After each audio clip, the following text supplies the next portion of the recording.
Ayan. Okay, balik tayo. Welcome, and welcome. Hello po, sorry na late na po. Okay lang, naka-record naman yan. Babalikan mo pa yon. So, pinag-usapan Ah, lang natin just to ano sa'yo is we talk about we're talking about love because Valentine's Day, no? May ka-Valentine ka ba? So, yun. So we're talking about ano ba yung love note na binibigay sa atin ng Bible, okay? So we're talking about love. Kung ano ba yung love na ino-offer sa atin ng Panginoon Diyos, okay? So ang ating text is John 3:16, okay? For God so loved the world that whosoever believeth in Him, ano ba yan? For God so loved the world that He gave His only begotten Son, that whosoever believeth in Him shall not perish but have everlasting life. So, okay. So, yun nga.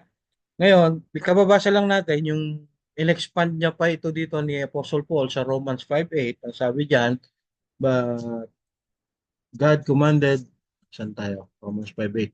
But God commanded His love towards us in that while we were yet sinners, Christ died for us. Okay?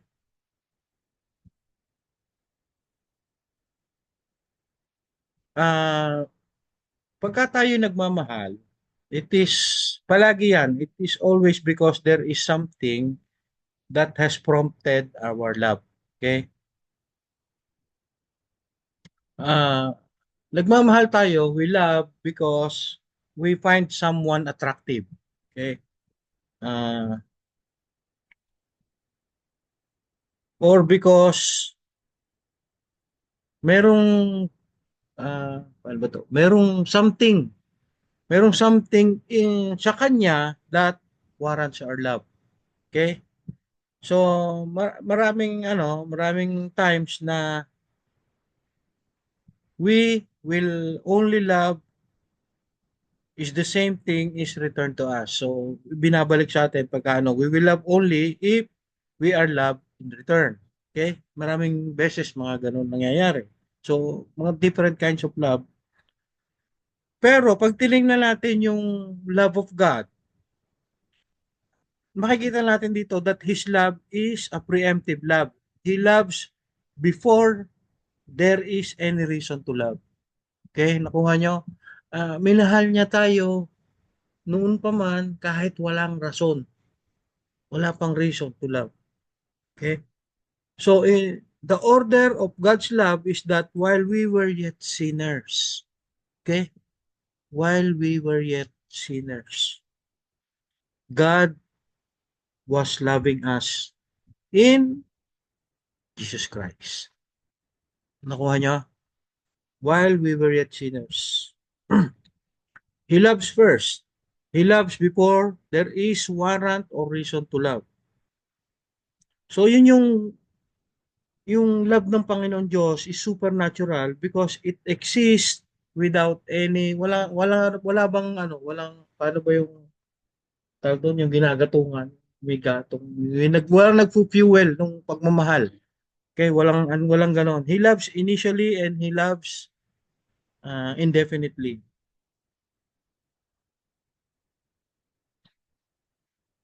Sabi nga ah, hindi mo raw nalilimutan ang iyong first love. Yan. Sabihan na 'yon. Natatandaan mo ba yung unang time na ang iyong puso nagmahal? Okay? Jerlyn. Ikaw, Jerlyn, ano? Yun. So, hindi nga nalilimutan. Okay. Ako, hindi ko rin malilimutan. Si mami yun eh. Yes! Ginawa pa ako sinungaling nito. Oh, ang... Ay siya, bahala ka nga. Ayan. Okay? Bakit ba nabanggit ko pa yung mga first love, first love? Hindi naman ako. Elaine ang pangalan, hindi Arlani, Elaine. Sus. Sino yun? Ah, so, High school pa. okay. Nung unang kapag tumibok ang puso, gano'n, no? So noong una, there was something that brought on that love. Merong ano, may motivating factor. Okay? Pero sa God's love, walang starting point. Okay? Walang starting point. If you will go back as far as you want into the riches of eternity past, okay, noong ano pa, eternity past, bago pa yung Eden, yung Garden of Eden, bago pa yung paradise, nung nandun pa yung blackness of nothing, doon pa, there where no one but the eternal Godhead existed, only yung God lang ang nandun, you will find the supernatural love of God. Makikita mo, nandun yung pagmamahalan Diyos. Okay? So, yung ano ba tatawagan ito? Heaven's Valentine yan. Para Valentine tayo. Ha? Tinuturo sa atin dito yung love ng Panginoon is supernatural. Okay? Now, balik ulit tayo sa ating verse. Sabi diyan, for God so loved the world that He gave His only begotten Son. So, itong love nakita natin na ang love ng Panginoon is supernatural. Okay? Ngayon, tingnan naman natin yung ano pa bang klaseng love yung binigay niya sa atin. For God so loved the world that He gave His only begotten Son. Okay? Itong word sa Bible na ito, ano yung tinuturo natin? That God loved so much that He did something about it. Ano yung ginawa niya? He gave. Okay? He gave. Anong ibig sabihin? Nagbigay siya. So yung love niya kanina, 'di ba? Pinag-aaralan ka, sentence siya no. For God so loved the isang sentence, okay? Ang subject is ang God. Okay? Now, anong ginawa niya? He gave. So, yung love niya ngayon, yung love niya hindi na siya noun. Hindi lang siya noun. Hindi lang siya noun, but it's a verb. Okay? Pag sinabing verb, action word. Okay? So, yung love ng Panginoon is in action. Okay? Ganun kasi yung ano yung pag nag-aaral ka, naghihimay-himay ka ng Bible sa Bible study, kailangan mo siyang himay-himayin word for word if possible, and then ano. Anyway, pag nag-start yung hermeneutics, share ko sa inyo. Okay?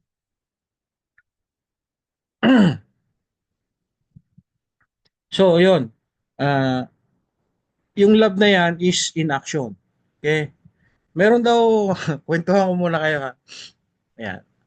Eh, mga anak ko, ngingiti-ngiti na lang. Kwento kasi ako. Meron daw kasing naglalakad na isang manok, tsaka isang baboy. Ayan. Kaya habang naglalakad sila, nakita nila yung advertising nung restaurant. Okay? Meron daw silang offer na special ham, tsaka special egg. Okay? So, yung ham, syempre, gawa sa baboy. Yung egg, itlog ng manok. Okay? Sabi nung chicken, ayoko nung sign nila. I don't like that sign. Sabi naman nung pig, ng baboy, you don't like the sign. For you, it's just an offering. Sabi nung baboy dun sa manok. Offering kasi itlog. Itlog lang, no? For me, it's sacrifice. Nakuha nyo? Yung love, yung ano yun? Yung, yung love ng manok is ay kinumpir ko lang yung love sa manok na inoffer lang niya yung love niya. Okay, yung egg, in-offer lang. But, yung sa baboy, ginawa siyang sacrifice, pinatay siya, ginawa siyang amon. So, sabi niya, yung love mo, offering lang yan eh. Yung love ko, sacrifice. So, yun yung love na, ikaw, kung ba nagmahal ka, in-offer mo lang yung pagmamahal mo kay Jerlyn, gano'n. Tama? But, ang Panginoon, nag-sacrifice siya. Namatay siya because of His love to us. So, yun yung kaibahan ng love na ibinigay sa atin ng ah, Panginoon. Yung love kasi pwede natin gamitin kung saan-saan. But ang Panginoon Diyos hindi. For God, ang love is sacrifice. Yun ang love para sa Panginoon Diyos. Anong klaseng sacrifice yun? It is an amazing sacrifice. Alam nyo, sino ba sa dito ang mga parent na sa inyo? Sino sa inyong parent? Si Melissa, yan. Si Michelle, yes. Sino pa? Madralyn, parent ka rin ba? Nanay ka? Sino pa sa inyong Opo. parent? Ayan, yan. So, yan. Yung makakapagpatunay yung mga parents na yan sa inyo. Okay? Para lang makuha natin, i-explain ko lang as a parent para makuha natin kung paano ba yung pagmamahal ng Diyos. Though, sige. Yeah? Sa mga parents, basahin nyo ulit. For God so loved the world that He gave His only begotten Son. Okay? Alam nyo, itong mga anak ko, yung dalawang anak, si Sanela, si Jem Jem, minsan, ako daw ay annoying, pero they are annoying me also. Yeah.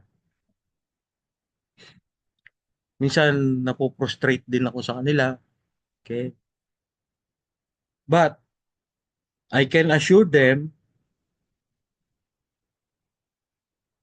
hey, listen, but I can assure them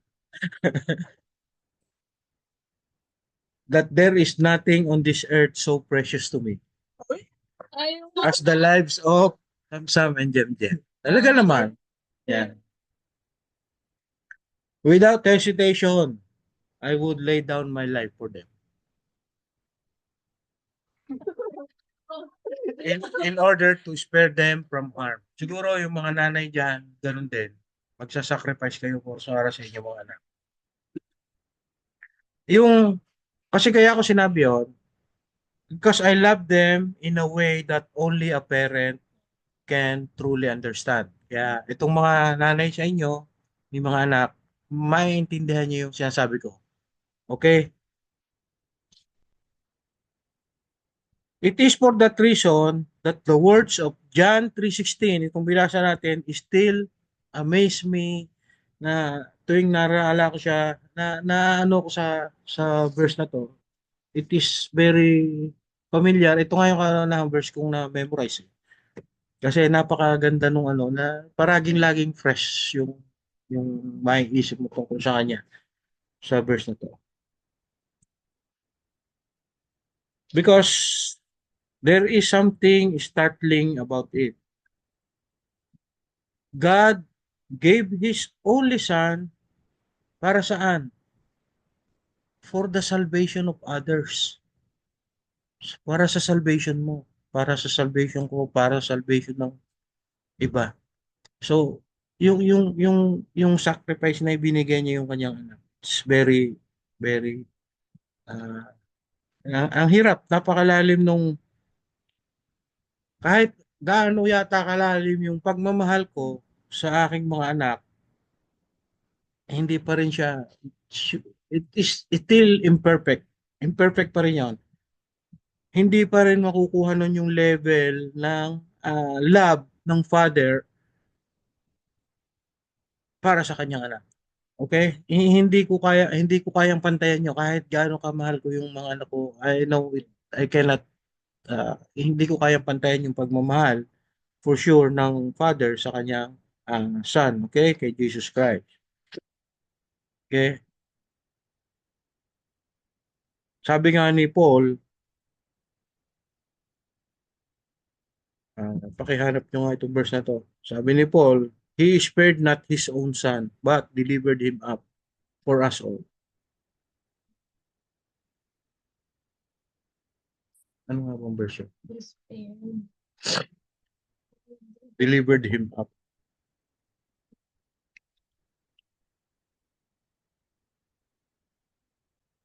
Hindi ko na ano yung verse. spared, spared not his own son. Spared not his own son. Spared not his own son, but delivered him up Yeah. for all us. Romans 8:32. Romans 8. 32. Ayan. Sabi ni Paul, Romans 8:32.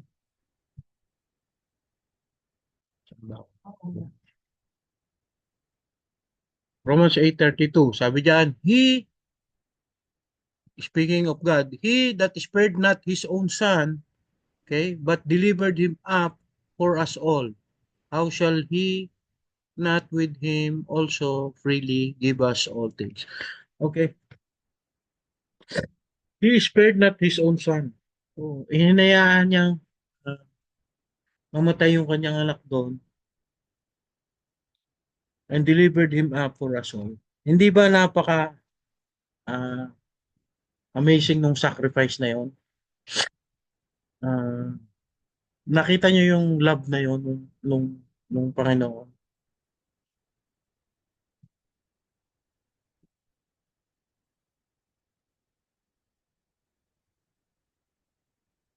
Kung kung kung yung i-consider natin yung immeasurable na sacrifice ng ating Panginoon, which is made in the person of His Son. Ano bang anong wala akong maibigay na term doon eh. It's amazing. It's anong term, wala akong maibigay na term. Yung sacrificial love na yon ng Panginoon Diyos na dinemonstrate sa atin is yung sacrifice. I don't know, wala akong kuhang term for that. It's an amazing sacrifice, ganon. Ah, parang kulang pa yung word na amazing doon sa sacrifice na ginawa niya. Okay? Anyway, it is an amazing sacrifice. So ano pa? Yung sacrifice na yun is appropriate. Okay? Appropriate yung sacrifice. For God so loved the world that He gave His only begotten Son. So we are na-amaze na tayo at the sacrifice when we see that it was His only begotten Son. Ang kaisa-isa niyang anak. Okay? Nakakaano na is na-sacrifice na yun. Then when we focus on that Son, mag-focus naman tayo sa Son, we see that no other sacrifice would do. Tingnan naman natin yung Son. Okay?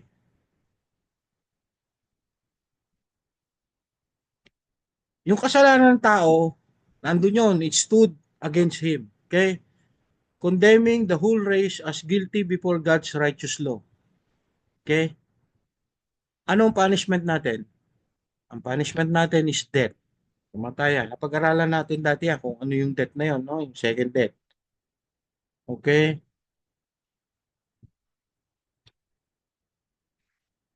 Yung death na yon na ating is as per the law, it is rightfully and just. Okay? Deserve natin yun. Okay? Now, isa lang ang perfect representative that could stand in that place of guilty men. Isa lang yung makakatayo sa harapan ng Panginoon Diyos na ah, mabibigyan ka ng protection. Okay? Mabibigyan ka ng justification. Isa lang yon. Isa lang perfect representative. And he has to be one of us. Anong ibig sabihin? Kailangan maging tao din siya. Kailangan tao din siya. Okay? And yet, walang kasalanan. Okay? In order to be our sacrifice. Kuha nyo? Kailangan, he is one of us. Kailangan walang kasalanan. So, sino bang taong walang kasalanan? Wala, lahat. So, ang isang tao lamang na nabuhay dito sa mundo na walang kasalanan is Jesus Christ. So, He is the appropriate sacrifice para sa atin. Kasi, kay Jesus Christ, all the requirements of the law are met. Okay? He is the perfect sin bearer for those that are lost. So, anong ibig sabihin? perfect sin bearer. Siya yung magdadala ng lahat ng kasalanan natin. Aakuin niya lahat. Kukunin niya lahat ng kasalanan natin. Nakita niyo yung ano yung sa seven last words no nung mamatay siya, yung bago siya mamatay, sabi niya agad sa Panginoon, bakit mo ako pinabayaan? Alam niyo yun, naririnig niyo lagi yun. Ha? My God, why hast thou forsaken me? Panginoon, Father, ano sabi? Bakit mo ako pinabayaan? Tama ba yun sa Tagalog? Ganun nga, no? Because God is holy. Si Jesus Christ at that time, pinasan na niya lahat ng ating kasalanan nasa Kanya. Nakuha niyo kung bakit niya sinabi yun? Nasa sa Kanya na, kinakuna niya lahat ng kasalanan natin. And that time, God is holy. Hindi niya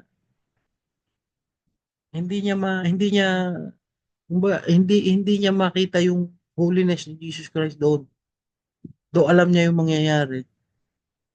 Hindi niya maano kasi na kay Jesus Christ lahat ng kasalanan natin. He became the sacrifice. So ano niya yun? Para sa mga lost, he became the sin bearer. Okay? So, imagine niyo yung sacrifice ng Panginoon Diyos, yung pagmamahal niya na being holy is pumasok sa kanya yung nakuha niya, binalikat niya yung mga kasalanan ng tao. Gaano katinding sacrifice yun para sa inyo, para sa iyo, para sa akin. Yung love kasi ng Panginoon, ng Diyos, that in Jesus Christ, yun yung appropriate, yun yung sufficient sacrifice para sa atonement, sa forgiveness, at sa propitiation ng ating mga kasalanan. Yun lang. Yun lang ang sufficient sacrifice.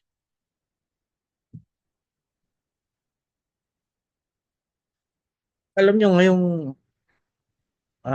ngayong Valentine's, maraming mga husband o boyfriend ang nagbibigay ng regalo, okay, sa kanyang mga mahal. Okay? Minsan kasi wrong or mali yung gift na naibibigay. Kagaya nung isang husband, ang binigay niya regalo sa kanyang asawa vacuum cleaner. O, vacuum cleaner ang binigay. Okay, yung tapos naka-engrave pa yung initials. Okay, sa palagay nyo, ano nang kahihinat na nung lalaki ngayon, nung asawa, di ba? So, yung wrong gift, minsan nangyayari yan. Okay? But in the Lord Jesus Christ, God has given us the perfect, appropriate gift that we needed. We needed a Savior. So, God sent His Son. O nyo, dahil kailangan natin ng tagapagligtas, He sent His Son.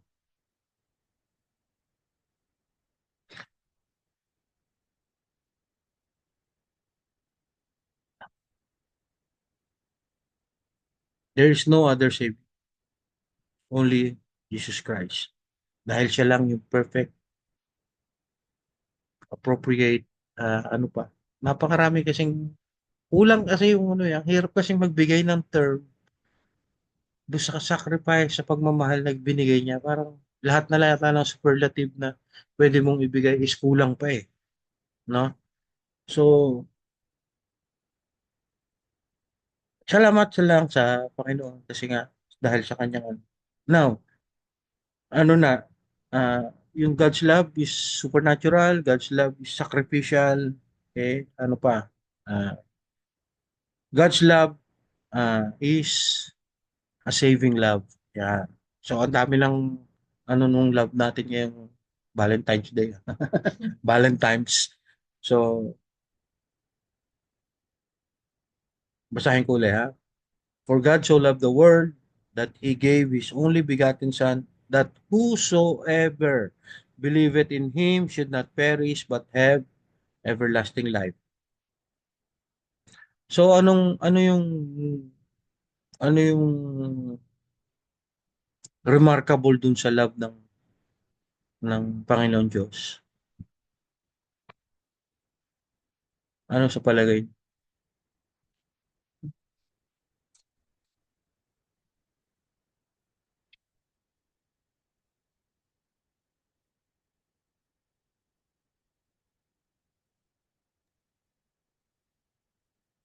Pwede po sumagot. Walang Okay. hanggang pagmamahal po. Ha? Walang hanggang pagmamahal. Yan. Okay. That is walang hanggang pagmamahal, yes. Ano pa? Ano pa yung remarkable dun sa pagmamahal ng ating Panginoon bukod. Sabi nga ni Celine, walang hanggan. Ano pa? Meron pa kayo? Ay, si Darlene. Sacrifice po. Yeah, sacrifice, yes. Ano pa? Unconditional po. Unconditional, yes. Meron pa? Meron pa kayong ano?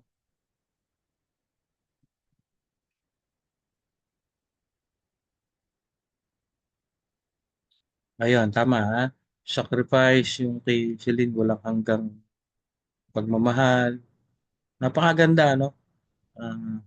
Now, ang that's yung love na yun ng Panginoon is all remarkable, but there is one most remarkable. The one most remarkable there is pag nag-respond ka. Okay? Pag nag-respond ka into it in faith, okay? Yung sacrifice na yon becomes our salvation. Nakuha niya? Yung sacrifice na ginawa ng ating Panginoong Jesus.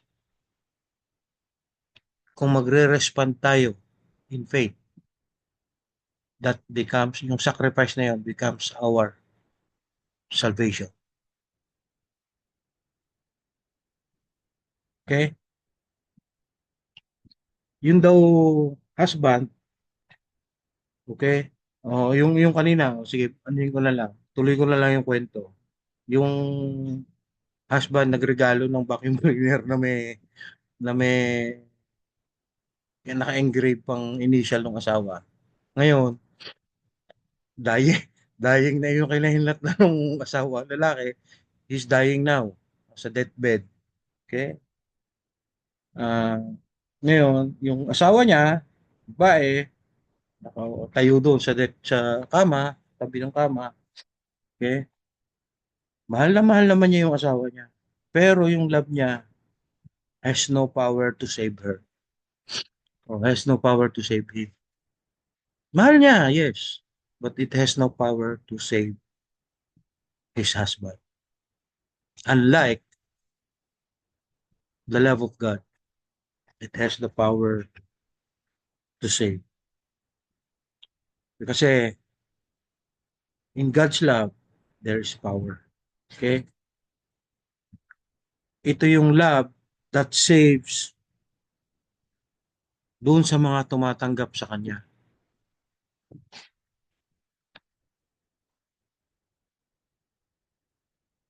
Okay? Basta yung mga nag-receive sa Kanya, it will save you. Yun yung God's love. Okay? Yun yung power ng God's love. Ngayon, tingnan uli natin yung verse natin. Ano yun? Mapuputol ulit? Okay. So, yung verse natin, sabi ko nga sa inyo kanina, pagka nag-study tayo ng ah, sa Bible o nagbabasa, tinitingnan natin word for word. Kasi lahat dito ng word doon is very critical, okay? Pero meron doong isang word din na though lahat 'yon is important, meron ditong isang word na I want to emphasize. Ang nakalagay dito is whosoever. Okay? For God so loved the world that He gave His only begotten Son, that whosoever believeth in Him should not perish but have everlasting life. So ano ko lang yung word na whosoever. Okay? Yung love of God, hindi lamang siya naka-extend doon sa may mga rank or may stature, okay? He does not just love the lovely, hindi lang niya yung lovely ang gusto niya, ang love niya, o yung mayaman, o yung healthy, okay? Walang limit yung kanyang pagmamahal. He does not limit His love doon sa maganda yung gupit, okay? O doon sa moralistic, o sa educated, sa mga decente, hindi limited yon, okay?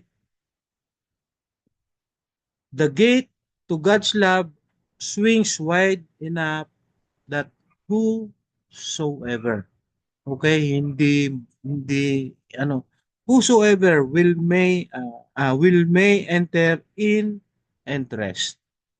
Kahit sino, whosoever. Because His love is a saving love that proclaims an unlimited reach. Okay, unlimited. Lahat yan. Lahat ng tao. Kaya nga whosoever. No?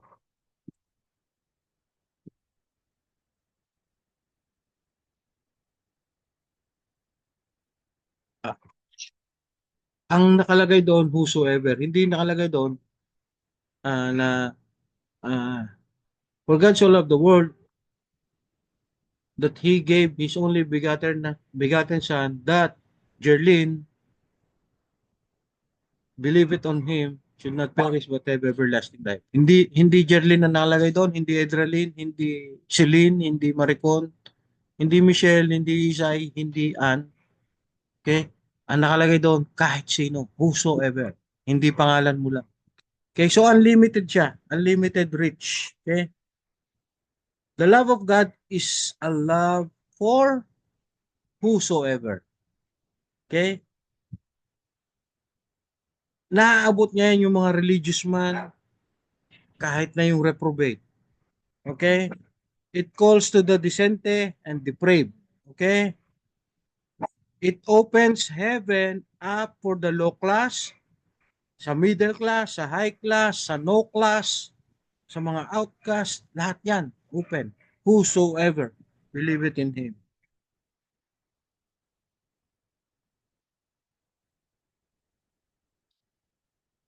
Ito pa yung isang pinaka-importante dyan is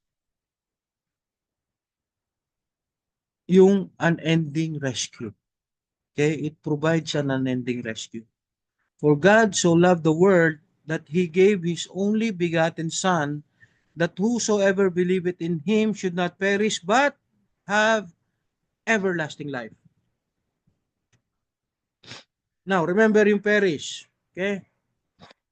Perish is exactly what should happen to us. Yun dapat talaga ang mangyayari sa atin. Mabubulok tayo, mapiperish tayo.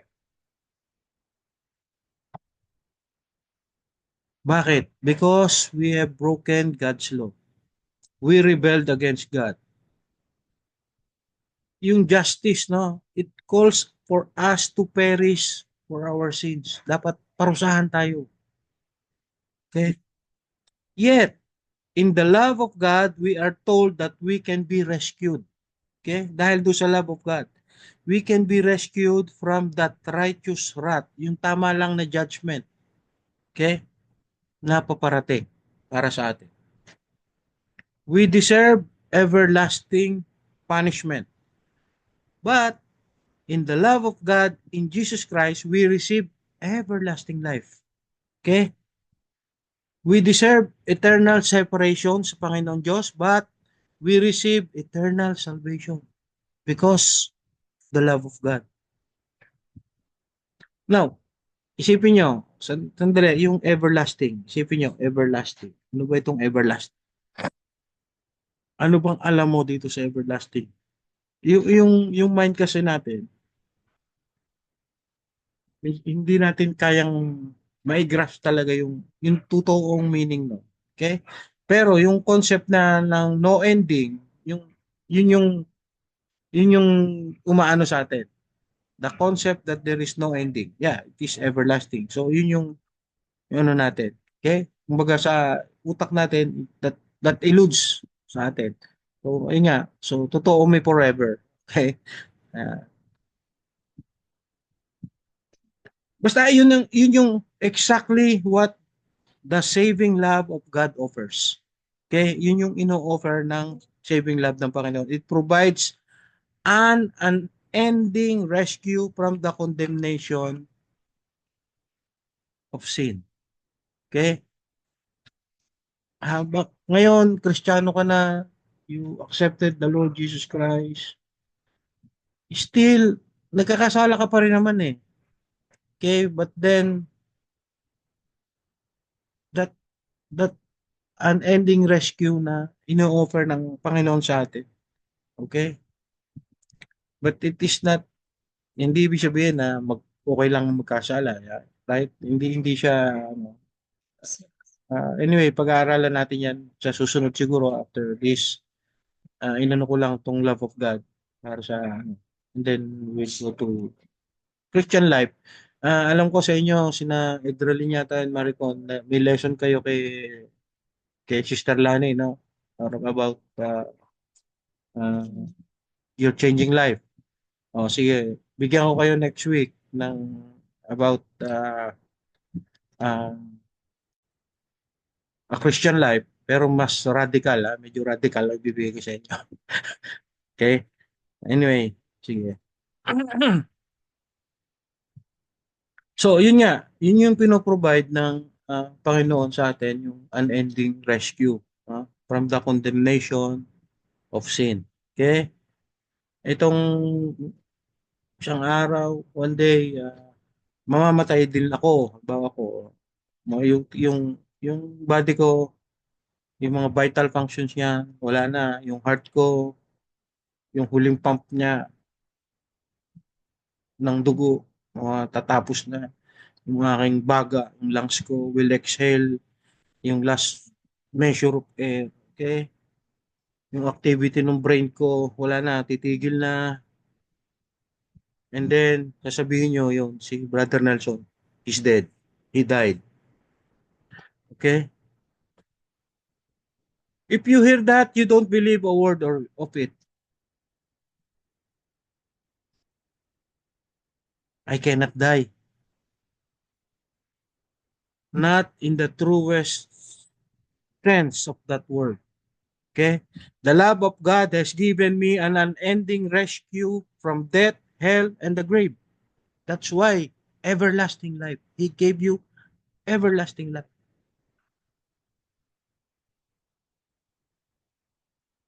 Nakuha nyo yung ano yung ibig for God so loved the world that he gave his only begotten son that whosoever believeth in him shall not perish but have everlasting life. One day mawawala tayo dito.